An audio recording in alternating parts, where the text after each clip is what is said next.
phó rồi như nhà đi bây giờ Dah nhà được phó cái dư lẻ là bắt đầu rồi ăn lấy dư rồi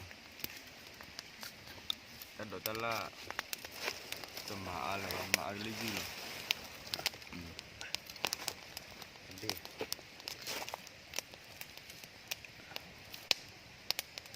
phó cái điều rồi đó nó chỉ độ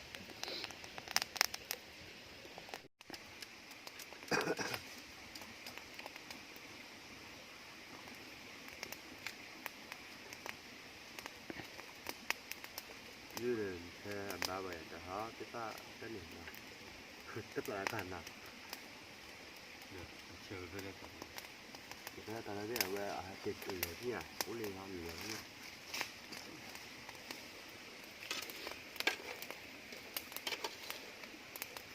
wow mua được cải đâu rồi tao bắt đầu rồi bây giờ được ăn lấy dư nhà rồi ok dư nhà bây giờ ăn lấy dư nhà bây giờ vậy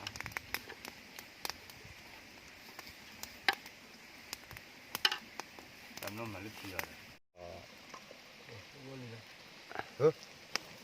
wow tao bắt đầu với cái giá đó là gì để xin nó khỏi ra được đi bắt làm gì mới về rồi à cái nào bây giờ nó dư nhà phá ra được gì chứ wow cho luôn rồi đó còn bây giờ này tôi đang chưa bây chờ bà nó mà thì cái đó chắc là nhập với ổ dạo rồi mà nó không phải sao nào cái ba nó cái thuốc nữa được gì cô ta cứ lên nó cho mình thì này này nó rất là nhiều nó rồi bắt đầu cái nào nó bắt đầu á thì chờ mà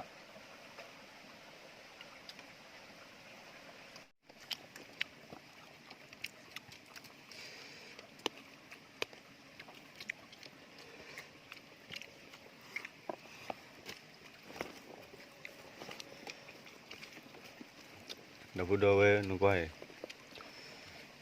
cả cái ní về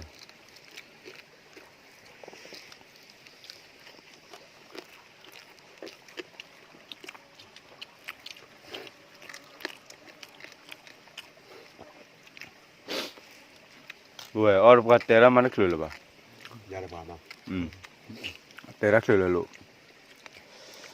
मैं उधर ले हुआ देने लगा ta có là gì đó có nhà hà cái là hà là có ta có là gì này vậy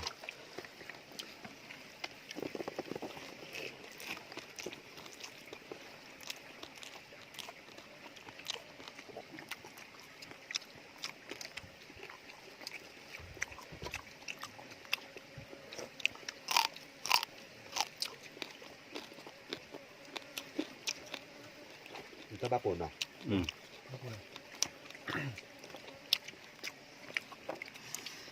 Ame khơi nó cái nó thôi bà nó bắt đầu á mình lui phu bằng nhau lui à đi cái tour bờ mình qua đi ble mình lui phu bằng nhau lui à rồi thì bỏ là nó lâu à lui phu lui à đấy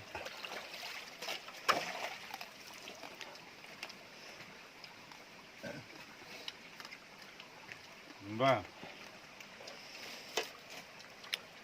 nó chỉ là nó chỉ đỏ nó chỉ là để nó chỉ đỏ và để ta upload cực và phải là gì nhá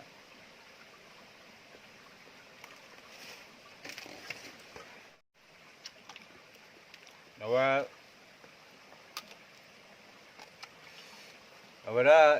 yêu mà cái tới ta mua về là nó đã bút đâu với nó đó